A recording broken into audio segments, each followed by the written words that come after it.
मार्क्सवादी कम्युनिस्ट पक्षाचे व डाव्या चळवळीचे ज्येष्ठ नेते कॉम्रेड प्राध्यापक उदयन शर्मा यांचा अमरावती नागरिक सत्कार समितीच्या वतीने 6 ऑक्टोबरला जोशी हॉल येथे भावस्पर्शी सन्मान करण्यात आला। अमरावती नागरिक सत्कार समितीच्या वतीने मार्क्सवादी कम्युनिस्ट पक्षाचे व डाव्या चळवळीचे ज्येष्ठ नेते कॉम्रेड प्राध्यापक उदयन शर्मा यांचा रविवार 6 ऑक्टोबर रोजी जोशी हॉल येथे भव्य नागरिक सत्काराचे आयोजन करण्यात आले होते। या कार्यक्रमाला राजकीय नेते, वृत्तपत्र संपादक, चॅनलचे प्रबंध संपादक सह अनेकांच्या हस्ते भव्य नागरिक सत्कार करून पुढील वाटचालीस शुभेच्छा देण्यात आल्या। सत्कार मूर्ती प्राध्यापक उदयन शर्मा यांना मान्यवरांच्या हस्ते शाल, श्रीफळ, मोमेंटो देऊन स्मृती चिन्ह देऊन सन्मानित करण्यात आले। शहीद भगतसिंग यांच्या प्रतिमेला हार अर्पण करून या कार्यक्रमाला सुरुवात करण्यात आली व सर्व मान्यवरांचे पुष्पगुच्छ देऊन स्वागत करण्यात आले। यावेळी प्राध्यापक उदयन शर्मा यांनी आपले मनोगत व्यक्त केले। सत्कार मूर्ती प्राध्यापक उदयन शर्मा यांचा मान्यवरांच्या हस्ते शाल, श्रीफळ, मोमेंटो देऊन स्मृतिचिन्ह देऊन सन्मानित करण्यात आले। ही मंडळी आजही पुढे काय मिळेल, आम्हाला काय मिळेल, आम्ही नगरसेवक होऊ काय, आम्ही आमदार होऊ काय, आम्हाला काही मिळेल काय याचा विचार न करता पक्षाचा विचार घेऊन जनतेमध्ये जाऊन दीन, दलित, शोषित, मागासवर्गीय, अल्पसंख्याक ज्यांना खऱ्या अर्थाने मदतीची गरज आहे त्या मदतीसाठी काम करणारं जर हे नेतृत्व असेल तर ते भारतीय कम्युनिस्ट पक्ष आणि मार्क्सवादी कम्युनिस्ट पक्ष आहे आणि त्याचा सत्कार आज या ठिकाणी होतो आहे। त्या निमित्तानं मी उदयजींना दीर्घ आयुष्य मिळो अशी प्रार्थना मी या ठिकाणी करतो। उदयन शर्मा हे अपवादाचं उदाहरण आहे की ते कधी इलेक्शन लढले नाही। मी त्यांच्या तोंडावर मी त्यांचं बोललो त्यांच्याशी, परंतु कोणत्याच कम्युनिस्ट पार्टीचा पुढारी इलेक्शन लढला नाही असं नाही। सुदाम देशमुखचं उदाहरण घ्या, घंगाऱ्यांचं उदाहरण घ्या, तिकडे वर्धेचे आपले त्यांचं उदाहरण घ्या, सगळे लढले आणि म्हणून हे काय लढत होते मी आपला विचार करतो। विवेकानंदाने असं म्हटलं आहे कि पॉलिटिक्स अपने गांव में इतने महान व्यक्ति जिन्होंने नौकरी के साथ में अपना जो समाज का दायित्व है, अपन ये समाज में जन्म लिया है, नहीं तो सिर्फ नौकरी करके अपना घर चला के भी कर सकते थे। रिटायर होने के बाद सर उसी टाइम अपने वहाँ इलाहाबाद चले जाते थे, पर ये अमरावती में अपन रहे हैं, ये मट्टी ने अपने को बहुत कुछ दिया हुआ है, इसलिए उसको परतफेड़ करने की जो मानसिकता से जो इन्होंने जो समाज की सेवा की, जो जरूरी नीचे तबके के लोग थे उनको मदद की, इसलिए ऐसे व्यक्तिमत्व का आज सत्कार है।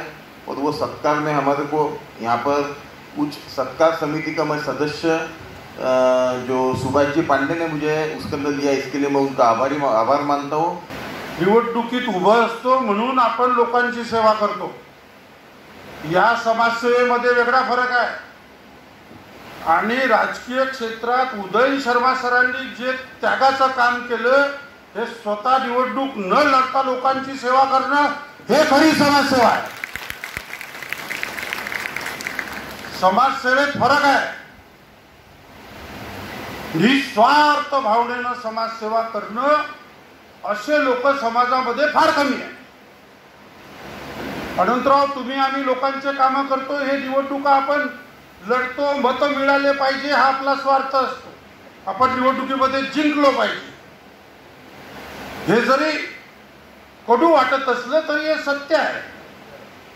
परंतु निस्वार्थ भावनेनं एखादा प्राध्यापक, पेशाने प्राध्यापक असलेला व्यक्ती एका राजकीय पक्षामध्ये काम करतो आणि सातत्यानं लोकांच्या संघर्षासाठी, कामगारांच्या संघर्षासाठी, आशा वर्कर, अंगणवाडी सेविका, मोर्चेच्या मोर्चे कलेक्टर ऑफिस पर्यंत तिथं उदयन शर्मा सरांचं भाषण, अनेक क्षेत्रात सरांचं मोठं योगदान राहिलं।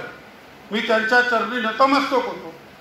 उदयन शर्मा सर से मेरा करीब 45 साल से लगातार संबंध रहा है।